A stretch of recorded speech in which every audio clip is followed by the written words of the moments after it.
Get this. Adults with financial literacy skills have 82% more wealth than those who don't. From swimming lessons to piano classes, us parents invest in so many things to enrich our kids' lives. But are we investing in their future financial success? With Greenlight, you can teach your kids financial literacy skills like earning, saving, and investing. And this investment costs less than that after-school treat. Start prioritizing their financial education and future today with a risk-free trial at greenlight.com/get-started. That's GREENLIGHT.com/get-started. Geico makes it easy to get affordable renter's insurance in as little as 90 seconds.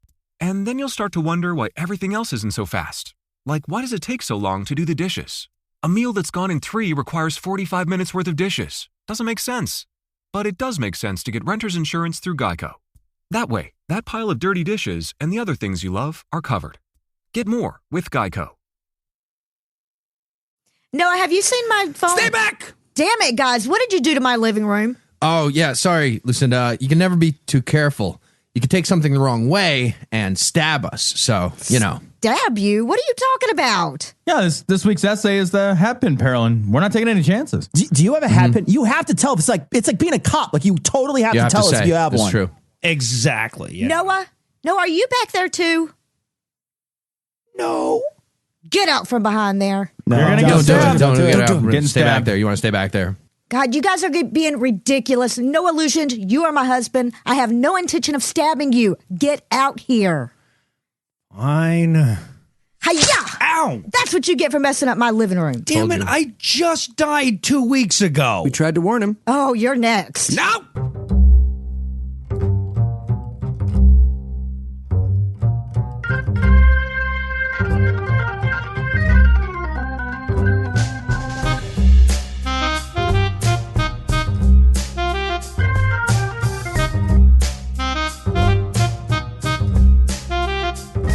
Hola y bienvenido a Cita Requerida. Wait, hold on. Wrong language. This is hard.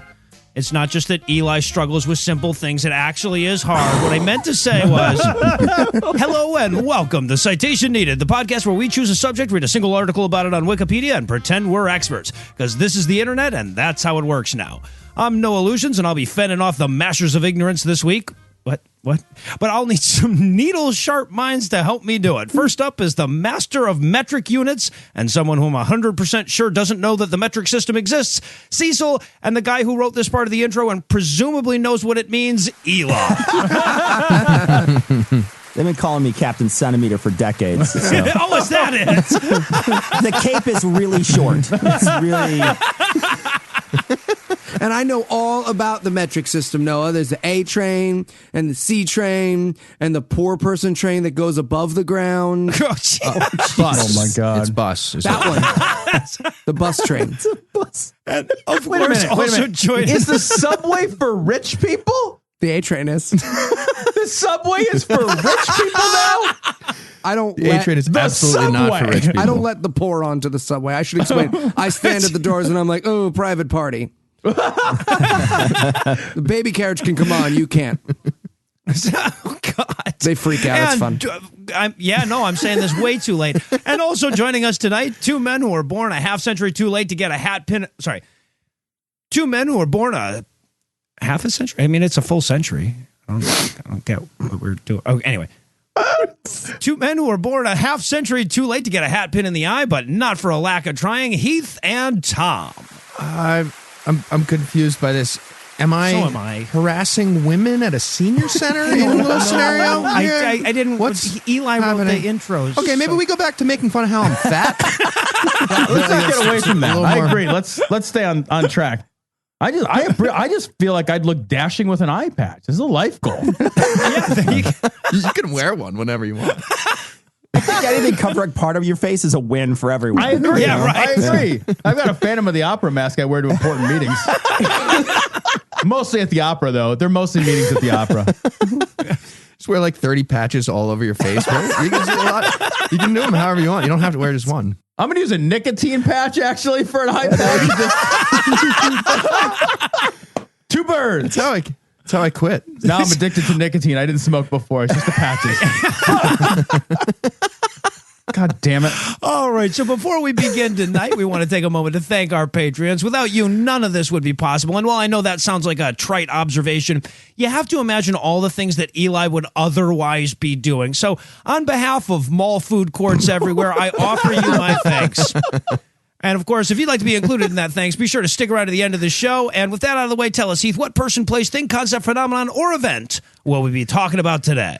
We're going to be talking about the Hatpin Peril because apparently Eli gets in arguments with suffragettes on the subway a lot. I am just asking questions with my penis. All right, so Me too. Wait, that's not appropriate usage. Mine's shaped like a question mark. all right, so Eli, you read a Wikipedia article about this, and assuming you read better than you spell, you should be about ready to pin this one down for us. I am, Noah. No, I am Noah. You're Eli. So tell us, what was the Hatpin Peril? It was dudes freaking out about it getting too hard to rape women, Noah. Okay, so you chose modern history as a topic? Might be a bit too broad, Eli. This one happened in America. See, narrower and narrow Still. are different words. Right. No, not clearer at all. Fair. All right, so it all started on May 28th, 1903. Just a half century ago. Noah was a young man of the age of 25 when a young Kansan named Leone Blacker, who was visiting New York, took part in a great age-old New York City tradition, namely being molested on public transportation. Some things never go out of style, you know? Yeah, it's amazing, actually. 115 years later, Crazy Maribel is still singing La Bamba on the 7 train and molesting people. She's the best. She's so cool. We hang out There's with some her. guy in a Futurama tube trying to masturbate before getting plunked down at his destination like 4 seconds later. He's like, damn it, I never get to finish. I hate the future. Blacker boarded the crowded Fifth Avenue stagecoach at 23rd Street, but noticed that when it jostled, the man next to her moved an inch closer. Ooh. When it jostled again, he got even closer. Finally, after one more jostle, he put his arm around her lower back. I should point out, this doesn't happen anymore because the MTA put up signs telling people not to molest people. What people who molest women on the train needed was a sign letting them know that's not okay. So that's not happening anymore. Yeah. Those stick figures are very upsetting, but it's a good message. I'm glad they put up the signs. I like the idea that they'd be visual signs like that. Like, what is the international symbol for molesting, right? Like, that's a weird committee to decide that. Like, It works so well, I'm surprised we don't hang up the 10 Commandments everywhere. That'd fix society right up, I think. problem solved. Absolutely. The whole Bernie Getz thing never happens if there's a sign that says, don't shoot the black people. That might be a good post-it for police cars, too. I'm just saying, you can that's a good sign for a lot of spots. All right, but of course, we're nearly a half century in the past. That's in all the days before the what's good to gander ain't good to goose close to like a half century ago. So how did Miss Blaker take this, Eli? Well, without a hashtag to post on Facebook, Miss Blaker flew into action. She took her hatpin and plunged it into her assailant's arm, who let out a shriek and ran off the stagecoach. But it was like a really manly shriek, though, right? Like they all are. Yeah. She would later tell the New York World. That's the manliest shriek I got. That's the manliest shriek I got. So she would later tell the New York World, quote, "He was such a nice-looking old gentleman. I was sorry to hurt him. I've heard about Broadway mashers and L mashers, but I didn't know Fifth Avenue had a particular brand of its own. If New York women will tolerate mashing, Kansas girls will not." End quote. Not in Kansas anymore. Got it. And for those in the audience who aren't time travelers, what is a masher? Ooh, someone who works in an army triage unit. A person who makes corn whiskey. A guy who prefers starch over sausage. Close. A masher is a creepy dude who rides on public transportation and rubs his junk up against women or like hits on them aggressively. Heath was the closest.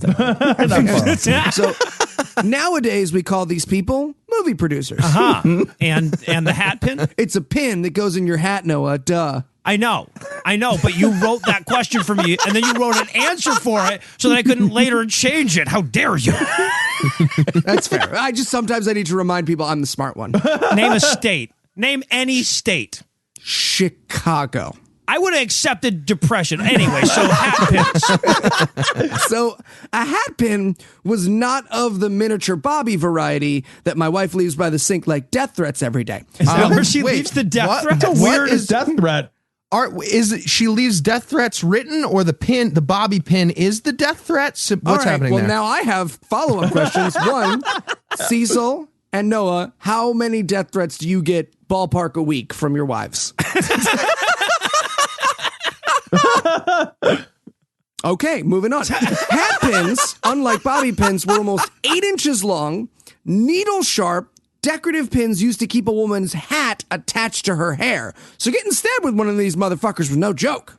I think we learned that it isn't about length, guys. It's about girth. Yes, thank you, Cecil. Exactly. Women usually describe my dick as safe. I'm proud of that. It's childproof. Oh, Jesus. That's good. You want to be child. That's good. It's childproof. He's trying to unbutton his pants. He's like, you have to line up the triangles. Like, it's weighted like a sippy cup. It pops back up no matter what. There's like a wad of cotton on the top of it. It's got a big Mr. Yuck sticker on it. There is always a frowny face associated. Like, oh.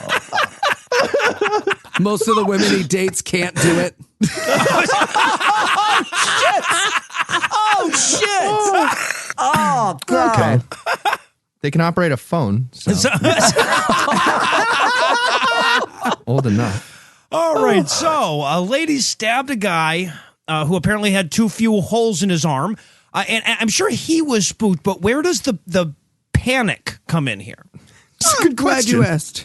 According to the article, quote, newspapers across the country began reporting similar encounters with mashers. A New York City housewife fended off a man who brushed up against her on a crowded Columbus Avenue streetcar and asked if he might see her home. A Chicago showgirl, bothered by a masher's insulting questions, beat him in the face with her umbrella until he staggered away. And a St. Louis schoolteacher drove her would-be attacker away by slashing his face with her hatpin. I can't be the only one confused by the see her home comment. Did she get rubbed up on and then invite the guy back for a threesome? Like, what? I think he was inviting. Yeah, he's the one. Okay, but I still don't see how the hatpins are going to turn into a panic. If we learned anything from those headlines and also the year 2017, it's that women should be allowed to hold their hats with like assault rifles if they feel like it. Whatever they want to do, that should be allowed. Wait, I'm even more confused. Was there also a corresponding umbrella panic? Because one of the 3 stories doesn't involve a hatpin. Well, whatever the case, people went crazy for these stories. Not only did these stories keep popping up, but for the first time in public consciousness, women who fought back against men who attacked them were treated as heroes rather than like comic characters. As the article again so aptly puts it, quote, society was transitioning slowly but surely from expecting and advocating female dependence on men to recognizing their desire and ability to defend themselves, end quote. All right, so I'm guessing the men of society reacted well and cheered on this newfound independence. They sure the fuck didn't. Well, I mean, not all men. All right, well, it sounds like we're pretty close to solving this problem and not at all 17 years away from even allowing women to vote, and I want to bask in that comforting ignorance a little longer. So we're going to take a quick break for something that we call Apropos of Nothing.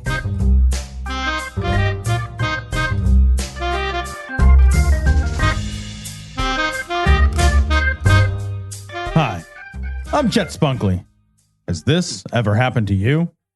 Hey, Toots. How about this? Hey, Toots. Is that a fucking hatpin? Do you live in fear of hatpin-based retribution? Are you terrified that you'll be accused of molestation?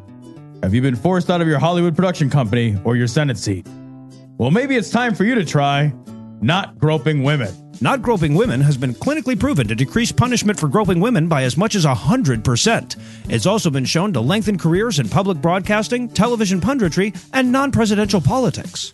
What's more, by not groping women, you'll be less of a contemptible asshole.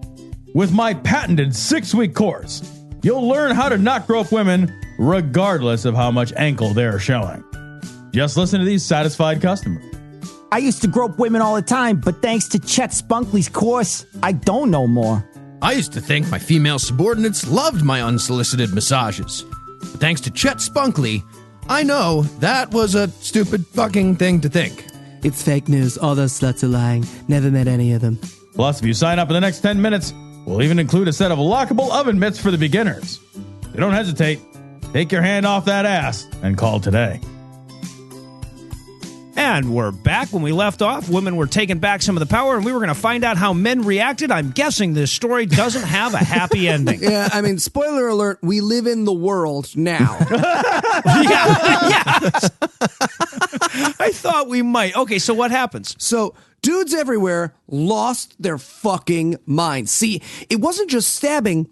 Everything was changing. Men no longer called on women to court them, but started having to take them out on dates. Women worked, which meant they walked places alone. In short, they were breaking out of the tiny pillow-laced cages, and nobody was happy about it. I would counter by saying that I'm sure the women were happy, but they don't actually count. So I get where you're coming from. Yeah, that's like half the people who were probably happy about it. I mean, really, if there was just one guy who was happy about it, it's now most people that are happy about this. Most now.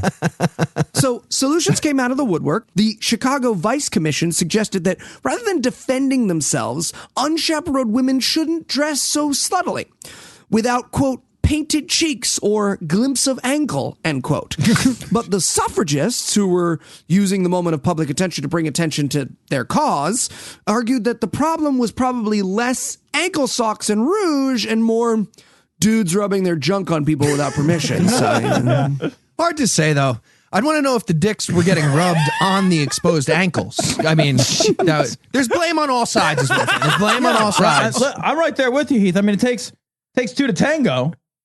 But that's dancing, actually. Yeah. It only takes one to molest someone, so I get those. Well, it's a really stupid analogy, actually. Two, in the sense that there has to be also a victim. You can molest yourself. No, I don't want to. I'll explain later. it's like the sleeper. You got to sit on your hands and then do stranger you don't like. The stranger, yeah.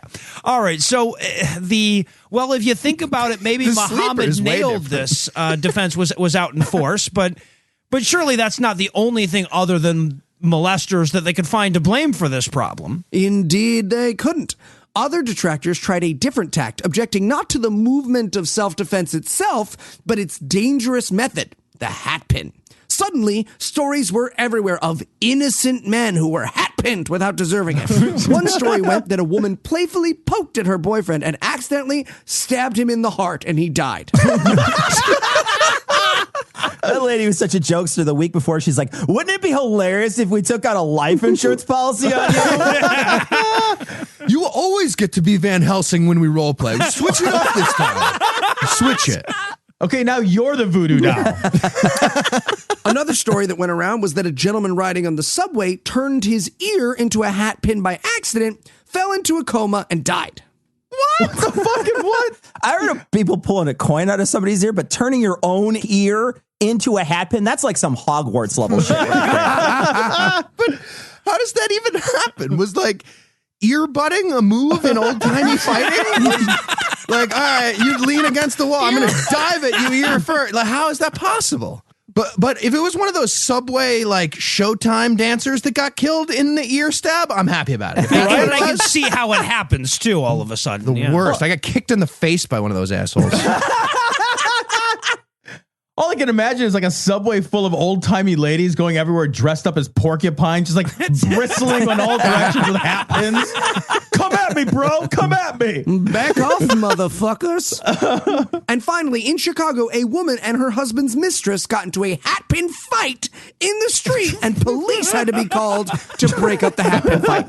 And they're singing, when you're a suffragette from your first cigarette. All right, wait, am I the only one anyone picturing like Cecil in full armor doing a tiny little sword fight with Hatpins for this? Okay, well, now you're not the only one, so thank you. Okay, is he doing the West Side Story snap dance thing in yours too? Got his hand tied to his opponent's other hand. Yeah, right. No, yeah. I mean, he's never not doing that dance in my heart. So, so all of these stories were, as you can tell, definitely true and not the panicked excuse making of dudes who were afraid of getting a hat pin in the dick next time they molested someone. Whoa, wait. Did I miss a story where somebody took a hat pin to the dick? Because I feel like I missed that story. Well, ask me about my weekend, Tom. You just got a box full of like pinned like grasshoppers and then just like one dick. Just like a dick in a box. It's like, my bug collection and also this dick. Jesus. All right, so we've got exaggerated bullshit fear-mongering as a retroactive defense for pending sexual misconduct accusations. This sounds familiar. Yeah, the only thing we're missing is for like an anti-Hatpin dude to make a ton of money on ye old Patreon. Please support my weekly videos. Oh, this? My face fell on a chopstick. Don't worry about it. It's unrelated. All right, so what happened? I mean, what are they going to do? Make Hatpins illegal? Kinda. What? Oh, what? I thought I was kidding. Indeed. So, by 1909, the Hatpin was considered an international threat, and both Hamburg, Germany, and Paris, France considered measures to regulate their length. Chicago City Council followed suit, proposing an ordinance that would ban hatpins longer than 9 inches, and any woman caught in possession of an overly long hatpin would be fined $50, or about $1,300 in today's money. Jesus. And let me guess, Chicago had the toughest laws on this, and they still had the highest hatpin murder rate. Actually, deep dish pizza was invented as a way to sneak bloody hatpins into jail. And then eventually people just started eating them. But like that's how that started. It was a pin cushion. I like that the hat pin length that they found intimidating was anything over 9 inches, right? Like, this seems like a rule made up by guys who've been lying about how big 9 inches is for a really long time. She just gets out the pin. Okay, great. I'll measure it. Oh. I said 9. Not inches. I said 9, first of all. Captain Centimeter to the rescue. The hat counts. You measure the hat. You start at the hat and you go the whole pin also. It's all your hat. You stretch it. Pound it flat. So one supporter of the ban at the proceedings said, quote, "If women care to wear carrots and roosters on their heads, that is a matter for their own concern. But when it comes to wearing swords, they must be stopped," end quote. Again, were carrots and roosters like another proposed hat placement solution? Like, this seems like a weird pairing. Like, what? I don't know how feed roosters carrots. I don't know where these come from. I feel like I get how the rooster holds the hat on just from weight, but the carrot I don't get at all. This isn't working. Hand me a carrot. This is stupid. I'm making this harder than it has to be. I Would need you have a sharper carrot, you idiot. How many times have you been waiting for your girl to get ready to go out? And she's like, "Oh, grab the rooster. It's 10 more minutes." See, now I feel like we need a follow episode on the carrot and rooster peril, right? This is the cover image of a woman beating Garrison Keillor to death with a rooster makes it worth writing the essay. A representative of several women's clubs told the committee, quote, "If the men of Chicago want to take the hatpins away from us, let them make the streets safe. No man has a right to tell me how I shall dress and what I shall wear," end quote. You can have my hat pin when you pull it out of my cold, dead hat. Seriously, we're getting raped and murdered a lot. Though. We need the hat pins. All right, so she said quite confidently that no one had the right to tell her how she shall dress or what she shall wear. I feel like she was wrong, wasn't she, Eli, on that? She sure was, Noah. She sure was. But again, spoiler already took place by being alive in 2017, so... That joke feels dated. The resolution to limit the hatpins passed 68-2, and other laws requiring shorter pins or pin protectors that dulled the pins were passed in cities all over the country, including New Orleans, Baltimore, Pittsburgh, and Milwaukee. Which wasn't fair to the women who were stabbing deer as a hobby. So, Right. I mean, they started making like semi-automatic hat pins with bump stocks and stuff. This is important. It's freedoms, All right, basic freedoms. You know, I can read between the lines here. Like, I know what you're getting at. Those are sporting hat pins, okay? Exactly. We have a constitutional right to self-defense. I mean, not women. Women don't have rights to self-defense. Okay, let me try this again. Men have a constitutional right to violent, delusional vengeance fantasies. Yes. That's White it. men. White men. White men. Let's just Yeah, narrow white it down. men. Liam Neeson, just Liam Neeson. All right, now did all MAGA. women go quietly, Eli? No, not all women went quietly. Women in London refused to buy Hatpin protectors, and in the second most Australian thing ever to happen, 60 Australian women went to jail rather than pay the fine for wearing a hatpin. And they later used those hat pins to pick the locks in their jail and escape. All right, so was this like the death of the hat pin? Actually, fashion was the death of the hatpin. Bobbed hair and hats that go around rather than just like stuck to the side of your head came into fashion. And, you know, men found other things women did to be afraid of and freak out about. Like periods. Terrifying. Right. And email servers. Fucking children in your secret rape dungeon under the pizza place. always been Women are terrifying. Terrifying, yeah. And if you had to summarize what you learned in one sentence, Eli, what would it be? I just want to have a reasonable debate about the wage gap. That's all. That's all. And I'd like to have dry water. So are you ready to face a barrage of questions from our panel? As long as none of the people asking questions are women, Noah. All right, I'll go first. What is the perfect song for a hatpin self-defense training montage? Oh, that's going to be good. A, killing him softly. B, can't get it out of my head. C, anything by the Pointer Sisters. Or D, poke his face. Oh, gotta go with the Pointer Sisters. Pointer Sisters is. I think you're right. You're right. You're right. Go with that. Maybe. We'll find out at the end. Nobody can remember if you're supposed to be right or wrong. All right. Hat pins weren't the only self-defense clothing item that women have tried. What were some other items of clothing that women weaponized? A, panties with a pressure-sensitive landmine on the butt so it explodes upon the slightest ass slap. B, the honey don't bra.